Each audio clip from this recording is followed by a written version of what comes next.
¿Quieres tener un día verdaderamente bendecido hoy? Entonces, escucha esto con atención. Si no compartes la palabra de Dios, no puedes esperar recibir sus bendiciones. Así de claro. Porque quien no ayuda a difundir el mensaje, está apagando su propia luz espiritual.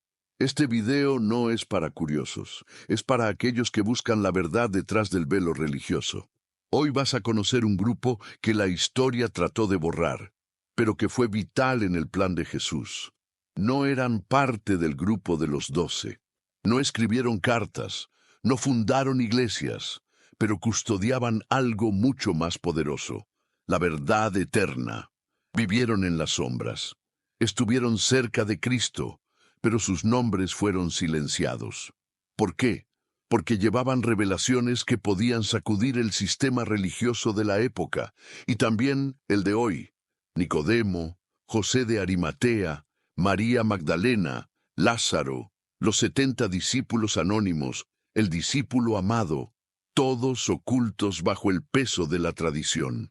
Durante siglos, las iglesias evitaron hablar de ellos, pero hoy vamos a sacar sus historias a la luz y entender el verdadero propósito que cada uno cumplió dentro del plan divino.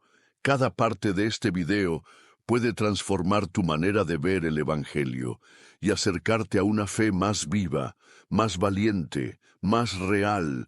Si tú también quieres recibir revelaciones que pocos conocen, quédate hasta el final. Y si crees que la palabra de Dios debe ser compartida, suscríbete al canal y deja tu me gusta ahora mismo, porque quien no difunde la verdad no puede quejarse de vivir sin bendición. Nos vemos en el próximo video y que Dios te bendiga poderosamente. Cuando pensamos en los discípulos de Jesús, inmediatamente vienen a nuestra mente los nombres de Pedro, Juan, Santiago y los otros 9 que conformaban el grupo oficial. Pero lo que muchos no saben, y que casi nunca se predica desde los púlpitos, es que Jesús tuvo otros discípulos. Personas que lo seguían con devoción, que escuchaban sus enseñanzas, que lo servían en silencio, pero que no formaban parte de los 12. Ellos no tenían títulos, no eran reconocidos por las autoridades religiosas, y sin embargo sus nombres están esparcidos como tesoros escondidos por todo el Nuevo Testamento. Eran hombres y mujeres que amaban al Maestro profundamente y que a menudo estaban más cerca de él que muchos del círculo íntimo. Lo más impactante es que Jesús nunca hizo distinción espiritual entre los 12 y los otros que lo seguían. De hecho, en Lucas 10:1 leemos que el Señor escogió a otros 70 y los envió de 2 en 2 delante de él. 70. Eso ya nos dice mucho. No eran apóstoles, con nombre y apellido, pero recibieron autoridad divina. Sanaban enfermos, echaban fuera demonios y predicaban la llegada del reino. Y aunque sus nombres no fueron preservados, sus acciones fueron tan poderosas que Jesús dijo en Lucas 10:20, «No se alegren de que los espíritus se les sometan, sino de que sus nombres están escritos en los cielos». Eso significa que el cielo reconoce a los discípulos ocultos, aunque la historia no. Y eso nos lleva a una reflexión importante. ¿Cuántas veces despreciamos a los que no tienen un título? A veces buscamos líderes famosos, pastores con millones de seguidores, predicadores que aparecen en televisión. Pero Jesús muchas veces eligió a los invisibles, a los que nadie notaba, a los que servían sin esperar reconocimiento. Tal vez tú seas uno de ellos. Tal vez tú también te sientes invisible, no valorado en tu comunidad, sin una posición espiritual. Pero si tu corazón está encendido por Cristo, el cielo ya escribió tu nombre. Los discípulos ocultos nos enseñan que no se necesita estar al frente para estar en el centro de la voluntad de Dios. Muchos de estos discípulos permanecieron cerca de Jesús incluso cuando los 12 lo abandonaron. En la cruz, por ejemplo, solo Juan estaba allí, y varias mujeres. ¿Dónde estaban los otros? Habían huido. Pero los discípulos ocultos permanecieron. Ellos sabían que su compromiso no era con el prestigio ni con los milagros, sino con la persona de Jesús. Su lealtad no dependía de señales, sino del amor genuino que sentían por el Maestro. Y eso los mantuvo firmes, incluso en medio del miedo y la persecución. Así que antes de continuar, quiero dejarte esta verdad en el corazón. No necesitas ser famoso para ser fiel. Dios ve tu entrega en secreto. Jesús aún camina con aquellos que deciden seguirlo desde las sombras, sin buscar aplausos, pero con el corazón encendido. Y es ahí donde comienza la historia de los discípulos ocultos. Aquellos que cambiaron el mundo sin que el mundo siquiera los notara. José de Arimatea es uno de esos nombres que aparecen brevemente en los evangelios, pero cuya acción revela una fe tan valiente que desafía al sistema entero. Era miembro del Sanedrín, el mismo consejo que condenó a Jesús. Sin embargo, la Escritura lo llama discípulo de Jesús, aunque en secreto por miedo a los judíos. Juan 19:38. ¡Qué contradicción fascinante! Un hombre dentro del sistema, pero con el corazón rendido al Mesías. Y aunque su fe era silenciosa, fue él quien dio un paso que nadie más se atrevió a dar. Pidió el cuerpo de Jesús a Pilato. Sí, mientras otros discípulos se escondían, José salió a la luz en el momento más oscuro. Piensa en lo que eso significa. Tocar un cadáver en la tradición judía implicaba quedar ritualmente impuro. Y más aún, tomar el cuerpo de alguien condenado como blasfemo por el Sanedrín, del cual él mismo formaba parte, era un acto de rebelión espiritual. Pero José entendía que honrar a Jesús era más importante que conservar su reputación religiosa. ¿Cuántas veces nosotros mismos nos escondemos por miedo a perder algo? Una posición, un amigo, una oportunidad. José, en cambio, arriesgó su estatus, su lugar en el consejo y probablemente su vida, todo para darle al cuerpo de Cristo una sepultura digna. No podemos pasar por alto que fue Él quien puso a disposición su propia tumba, un sepulcro nuevo, tallado en roca, un lugar reservado para los nobles. ¿Y qué hizo? Lo entregó para que el cuerpo del Salvador descansara allí, sin discursos, sin alardes, solo un acto de amor silencioso que cambiaría el curso de la historia, porque fue precisamente en esa tumba prestada que ocurrió la resurrección. ¿Puedes imaginarlo? Su generosidad se convirtió en el escenario del milagro más grande del cristianismo. ¿Quién más puede decir que prestó el lugar donde Jesús venció a la muerte? Muchos siguen creyendo que para servir a Dios hay que predicar, cantar o estar en el altar. Pero José nos muestra que servir en silencio también tiene un lugar sagrado. Él no dio sermones, no escribió cartas, no fundó iglesias, pero ofreció lo que tenía, su influencia, su valentía, su tumba, y con eso se convirtió en el guardián de un momento eterno. A veces, lo que Dios quiere de ti no es tu voz, sino tu decisión. No es tu conocimiento, sino tu disponibilidad. José fue ese hombre, y lo hizo todo sin esperar reconocimiento. Tal vez tú también te sientas como José, alguien que cree, pero en silencio, que ama a Dios, pero que aún lucha contra el miedo de expresarlo. Hoy quiero decirte, Dios también usa a los discípulos secretos, no porque se escondan por siempre, sino porque, como José, se manifiestan en la hora más decisiva. Y tal vez, justo ahora, sea tu momento de salir de las sombras, no para exponerte, sino para honrar a aquel que dio su vida por ti. Nicodemo no era cualquier hombre, era un fariseo, un maestro de Israel, un líder espiritual reconocido. Tenía poder, tenía posición, tenía respeto, y sin embargo, sentía un vacío que ni toda su religiosidad podía llenar. Por eso, una noche, sin que nadie lo viera, fue a buscar a Jesús. Fue en secreto, sí, pero fue. Lo importante no es cómo llegas, sino a quién buscas. Y Nicodemo buscaba a la verdad. En Juan 3, lo vemos acercándose al Maestro con palabras cuidadosas, pero con el alma inquieta. Lo llamó Rabí. Reconoció que Jesús venía de Dios, pero aún no entendía el reino. Lo que Nicodemo no sabía es que esa noche su vida iba a cambiar para siempre. Jesús, sin rodeos, le dijo: de cierto te digo, que el que no naciere de nuevo no puede ver el reino de Dios. Juan 3:3. Una frase que derrumbó siglos de tradición religiosa. Nicodemo no entendía.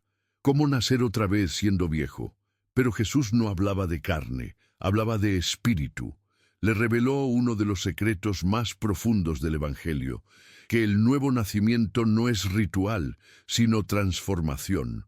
Le habló del espíritu, del viento que sopla donde quiere, de la salvación que no se hereda por linaje, sino que se recibe por fe.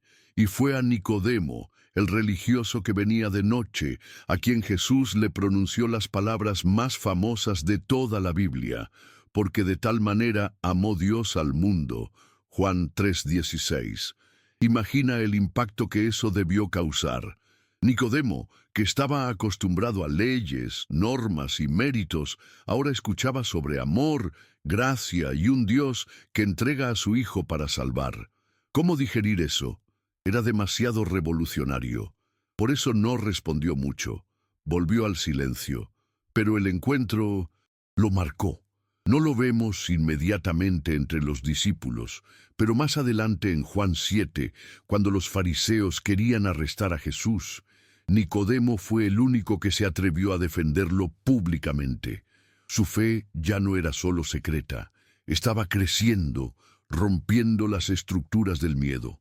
Y luego en Juan 19:39, cuando Jesús ya había muerto, Nicodemo apareció junto a José de Arimatea, trayendo cerca de 30 kilos de mirra y áloe para ungir el cuerpo del Salvador. 30 kilos, una ofrenda digna de un rey.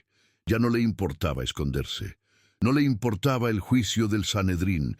El mismo que fue de noche, ahora salía a la luz para honrar al rey crucificado. Esa es la evolución de un discípulo secreto. Empieza con preguntas y termina con actos de amor radical.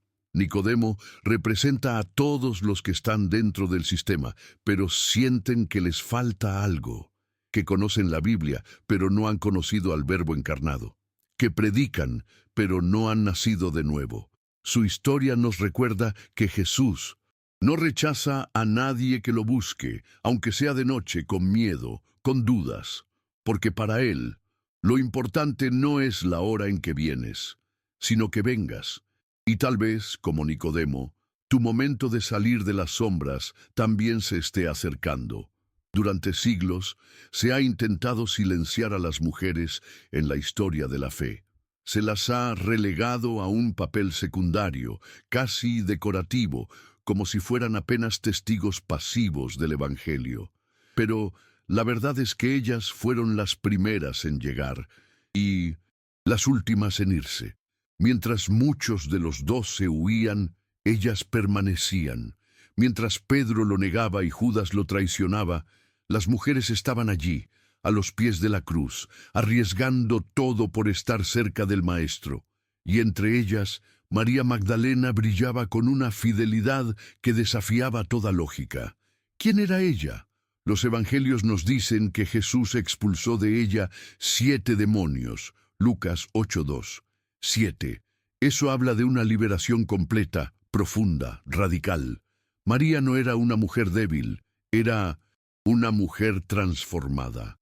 No seguía a Jesús por admiración intelectual, sino por gratitud absoluta. Porque solo quien ha sido rescatado del abismo entiende el valor de la redención. Después de su encuentro con el Salvador, María Magdalena se convirtió en una de sus más fieles seguidoras, sirviendo, acompañando, escuchando, incluso en momentos en que los varones no se atrevían. Lo más impactante es que fue ella quien presenció primero la resurrección. En Juan 20, Mientras aún estaba oscuro, María fue al sepulcro, lloraba, buscaba el cuerpo de su Señor, pero fue allí en medio de su dolor que Jesús la llamó por su nombre, María, y ella respondió, Raboni, que significa maestro. Fue la primera en ver al Cristo resucitado. Y no solo eso, fue la primera enviada por Jesús para anunciar la buena noticia. A una mujer, no a Pedro, no a Juan, se le encomendó la proclamación del evento más poderoso de la historia. Eso no es un detalle. Es una señal de que el reino de Dios rompe esquemas humanos. Y María no estaba sola. La Biblia menciona a otras mujeres valientes: Juana, Susana, María, madre de Jacobo, Salomé, mujeres que sostenían el ministerio de Jesús con sus recursos, Lucas 8:3, que preparaban caminos, que daban hospedaje, que cuidaban del maestro y de los discípulos. Ellas no buscaban fama, no escribieron epístolas, pero fueron columnas silenciosas de un avivamiento que cambiaría el mundo. En ellas encontramos la prueba viva de que Dios no hace acepción de género, ni de condición, ni de pasado. Hoy, al recordar a María Magdalena y a estas mujeres, comprendemos que muchas veces las verdades más poderosas no se custodian desde un púlpito, sino desde un corazón rendido. Tal vez tú seas una de esas mujeres que ora en secreto, que sostiene a su familia con fe, que lucha sin aplausos. Quiero que sepas, el cielo te ve, y así como Jesús se reveló a María en el jardín, también quiere revelarse a ti, en medio de tu dolor, de tu fidelidad, de tu amor silencioso, pero constante. Lázaro no fue simplemente un beneficiario de un milagro, fue el protagonista de uno de los actos más impactantes del ministerio de Jesús.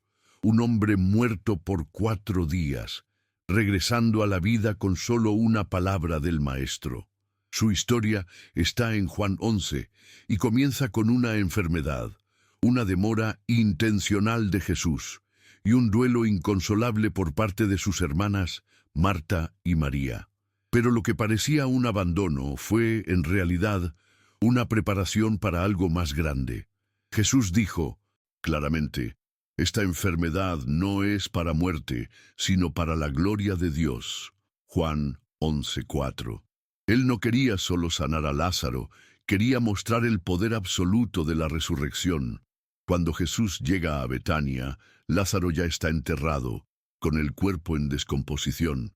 Todo parece perdido, pero es allí, frente a una tumba cerrada, que el Hijo de Dios clama con voz fuerte: Lázaro, ven fuera. Juan 11:43. Y el muerto sale, vivo, atado todavía en vendas, pero respirando. Una escena imposible de ignorar. Este milagro fue tan poderoso, tan irrefutable, que los líderes religiosos entraron en pánico, porque Lázaro ya no era solo un hombre, era una prueba viva, un testimonio que nadie podía callar. Por eso, a partir de ese día, comenzaron a tramar no solo la muerte de Jesús, sino también la de Lázaro. Juan 12:10.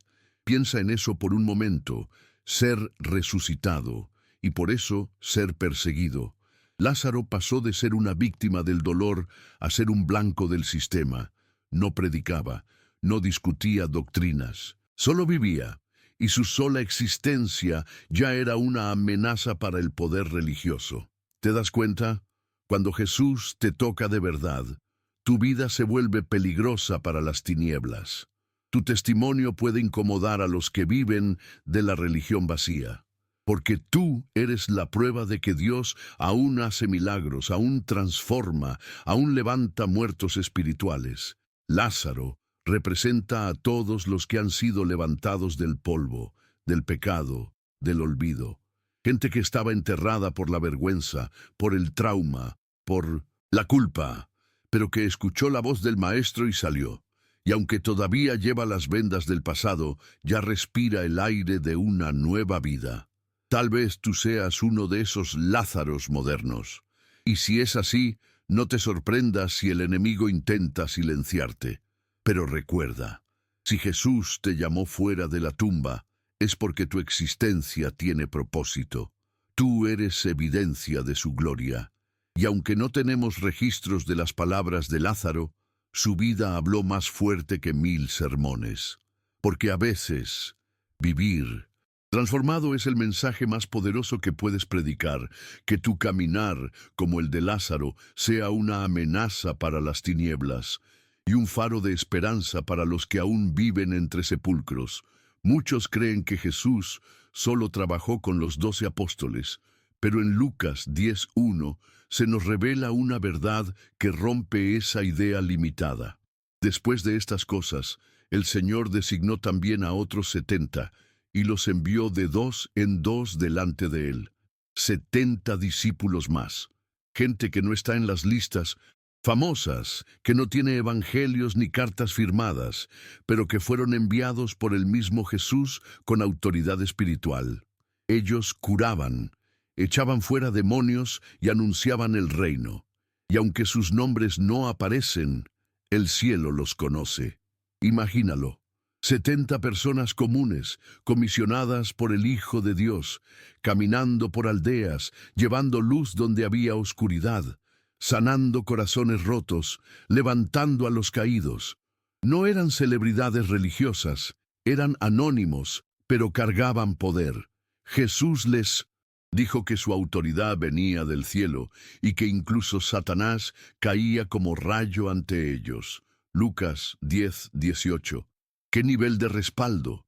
Pero lo más impresionante es que luego de cumplir su misión, desaparecieron de los relatos bíblicos.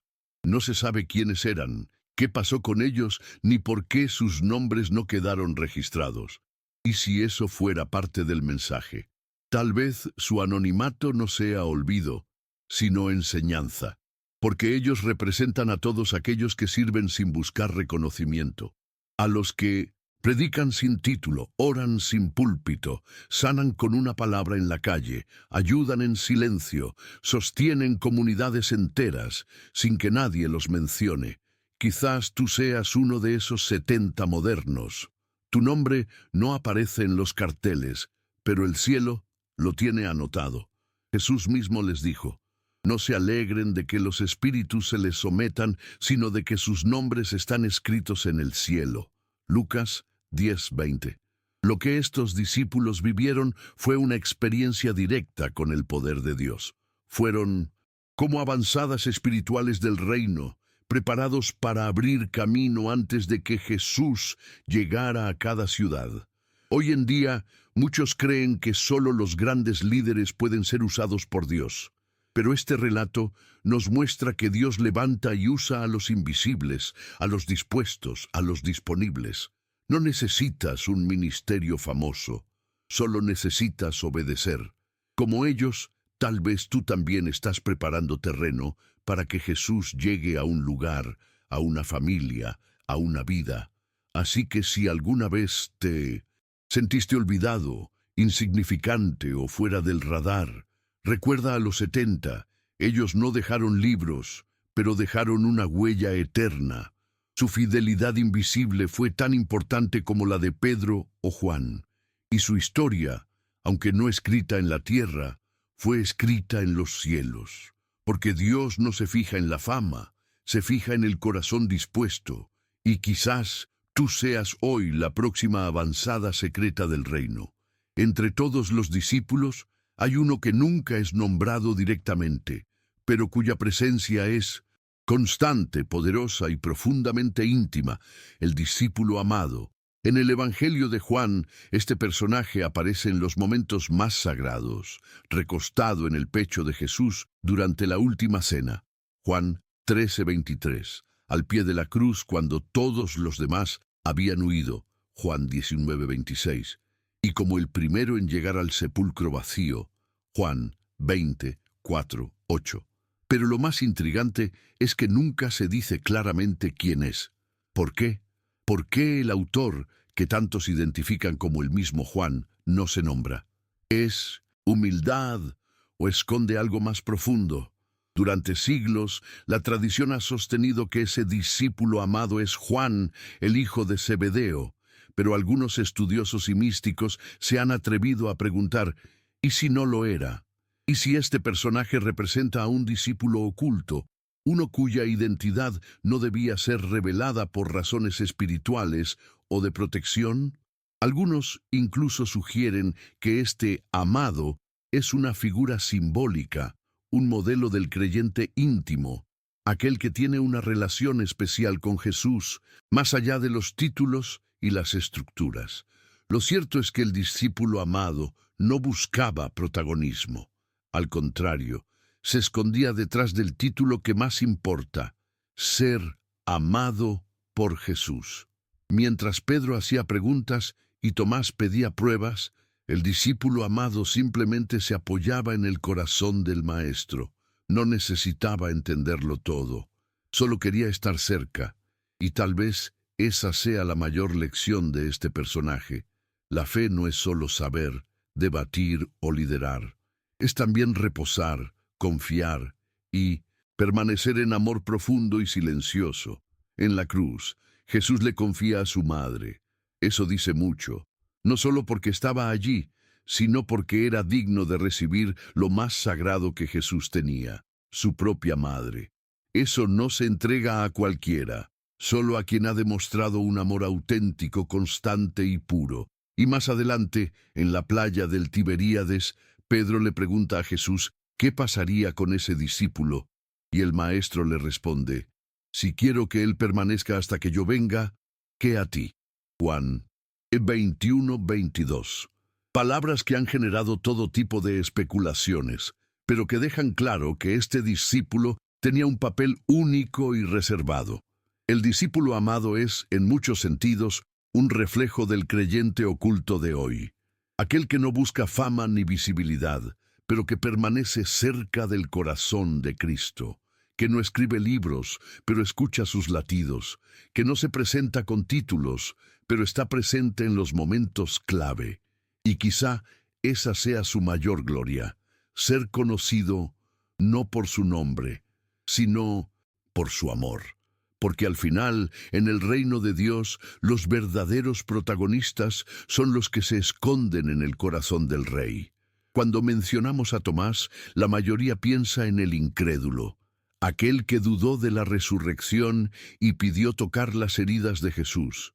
Pero hay otra historia, mucho menos conocida y, para algunos, intencionalmente escondida, el llamado Evangelio de Tomás. Un texto antiguo, encontrado en 1945 en Nag Hammadi, Egipto, que contiene más de 100 dichos atribuidos a Jesús. No tiene relatos de milagros, ni de la cruz, ni de la resurrección, solo palabras, frases directas, profundas, casi místicas. Y eso ha llevado a muchos a preguntarse, ¿por qué fue ocultado?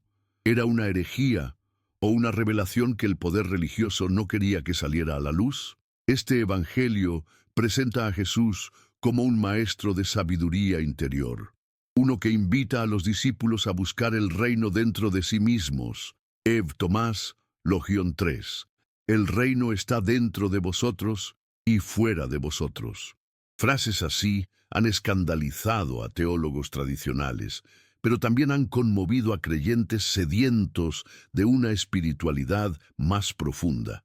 No se trata de reemplazar los evangelios canónicos, sino de preguntarse por qué ciertos textos fueron incluidos y otros excluidos.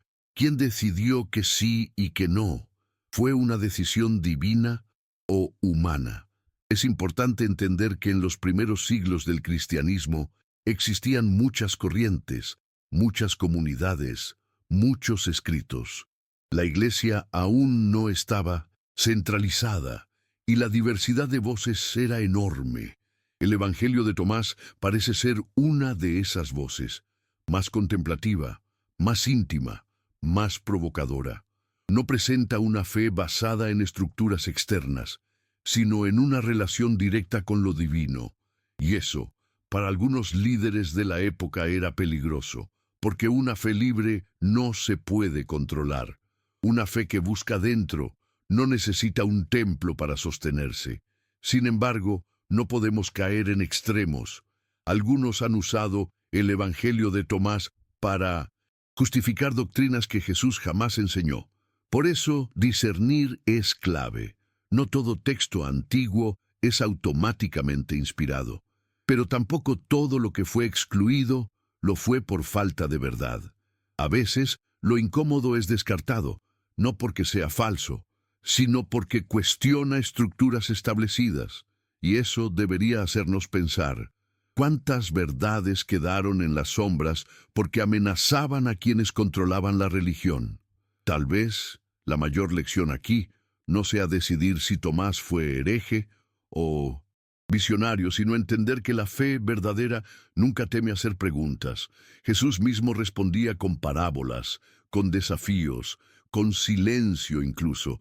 El Evangelio de Tomás, guste o no, nos recuerda que el reino no es un sistema, es una experiencia viva con el Cristo resucitado. Y esa experiencia no se limita a libros ni a instituciones. Se vive en lo secreto, en lo íntimo, justo como lo hacían los discípulos ocultos. No todos los discípulos de Jesús fueron perseguidos con látigos o lanzas. Algunos fueron perseguidos con algo aún más cruel, el olvido. Sus nombres no fueron escritos, sus palabras no fueron preservadas, sus actos fueron silenciados. No porque no importaran, sino precisamente porque eran peligrosamente relevantes. El sistema religioso de la época y de los siglos posteriores entendió que la fe viva, auténtica, íntima, era una amenaza para el control. Y por eso muchos discípulos fieles que caminaban en el poder del Espíritu fueron borrados de los relatos, no por error, sino por decisión. Esos discípulos ocultos no predicaban para multitudes, pero sí liberaban a los oprimidos. No construyeron templos, pero encendían hogares con la llama del Evangelio, y eso incomodaba, porque su fe no necesitaba jerarquías. Ellos eran testigos de primera línea del poder de Jesús, pero no eran parte del sistema religioso que se consolidaba. Y cuando el cristianismo se institucionalizó, cuando se volvió parte del poder romano, muchos de estos seguidores radicales fueron excluidos. Sus enseñanzas, sus cartas, sus historias, simplemente desaparecieron. Una persecución silenciosa, pero efectiva. La historia oficial nos muestra concilios, decretos, obispos, mártires, pero detrás de esos eventos había miles de creyentes que amaban a Jesús más que a la estructura, que seguían reuniéndose en casas, compartiendo el pan, leyendo las palabras de Cristo, sin adornos, sin títulos, y muchos fueron llamados herejes, cismáticos, rebeldes, no porque lo fueran, sino porque no encajaban. El problema no era su fe, sino su libertad, porque cuando un creyente camina directamente con el Espíritu Santo, se vuelve impredecible, y los sistemas no toleran lo que no pueden controlar. Y lo más doloroso es que esta persecución no terminó en el siglo IV. A lo largo de la historia, quienes han vivido una fe profunda y desinstitucionalizada han sido perseguidos. Reformadores, místicos, comunidades enteras fueron exiliadas, quemadas, silenciadas. Todo por negarse a reducir el Evangelio a normas humanas. Por eso, hablar hoy de los discípulos ocultos no es solo un acto de memoria, es un acto de justicia espiritual. Es recuperar las voces que fueron apagadas, las verdades que fueron escondidas, los ejemplos que aún nos inspiran. Quizás tú también hayas sentido esa persecución silenciosa, esa sensación de no encajar en las estructuras, de buscar más profundidad, más verdad, más presencia real de Dios, y ser rechazado por eso. Si es así, bienvenido, porque los discípulos ocultos siguen vivos, están en cada generación, no necesitan reconocimiento, pero sí saben que su lugar está cerca del corazón del Maestro, y aunque la historia terrenal los haya olvidado, el cielo jamás los ha dejado de mirar. Puede que no conozcamos sus nombres, Puede que sus rostros se hayan perdido en el tiempo, pero el legado de los discípulos ocultos permanece vivo, porque no se mide en libros escritos ni en estatuas levantadas. Se mide en fuego, en fe, en fidelidad. Ellos no necesitaron púlpitos para predicar ni aplausos para creer. Vivieron para agradar a uno solo, a Jesús, y por eso, aunque la historia los haya ignorado, el cielo los honra, y su ejemplo sigue encendiendo corazones en cada generación. Su legado no está en grandes obras, sino en pequeños gestos cargados de amor eterno, una tumba prestada, un perfume derramado, un cuerpo ungido, un oído atento, un silencio lleno de fe. Gestos simples, pero que tocaron el corazón del Mesías, porque en el reino de Dios, las grandes cosas no siempre hacen ruido. A veces, lo más poderoso es lo que nadie ve, pero Dios observa con detalle. Y esos discípulos ocultos nos enseñan que ser anónimo en la tierra no impide que seas conocido en el cielo. Hoy, en un mundo donde muchos buscan visibilidad, reconocimiento, seguidores y títulos, el ejemplo de estos hombres y mujeres nos llama a otra dirección. Nos invitan a volver al centro, a recordar que lo esencial es estar cerca de Cristo, aunque eso signifique estar lejos de los reflectores, que vale más una lágrima sincera a los pies del Maestro que 1000 discursos vacíos ante una multitud. Porque al final, Dios no recompensará el eco de nuestras palabras, sino la verdad de nuestro corazón. Y si tú te sientes parte de ese linaje invisible, si sientes que tu fe no encaja en las estructuras, pero arde con pasión por Dios, entonces ya formas parte del legado de los discípulos ocultos. No necesitas que todos te vean, solo necesitas seguir caminando con aquel que lo ve todo, porque el verdadero discipulado no se trata de figurar, sino de permanecer, de amar, servir, cargar la cruz, incluso cuando nadie aplaude. El mundo puede olvidar nombres, la historia puede borrar relatos, pero el cielo guarda memoria perfecta, y en ese libro de la vida hay espacio para los discípulos sin fama, sin plataforma, pero con una fe inquebrantable. Y si ese es tu caso, quiero que lo recuerdes siempre. El legado eterno de los discípulos ocultos también vive en ti. Después de escuchar estas historias ocultas, la pregunta que queda es, ¿estás tú también viviendo como un discípulo oculto? ¿Solo estás viendo la fe desde lejos? Queremos saber, ¿con cuál de estos discípulos secretos te identificas más? ¿Eres como José de Arimatea, como María Magdalena, como Lázaro, como Nicodemo? Deja tu comentario abajo y comparte tu experiencia espiritual. Este canal es tu espacio. Y no olvides, si este video tocó tu corazón, dale me gusta, compártelo con alguien que lo necesite y suscríbete ahora mismo. Activa la campanita para no perder los próximos contenidos que van a transformar tu fe desde adentro hacia afuera.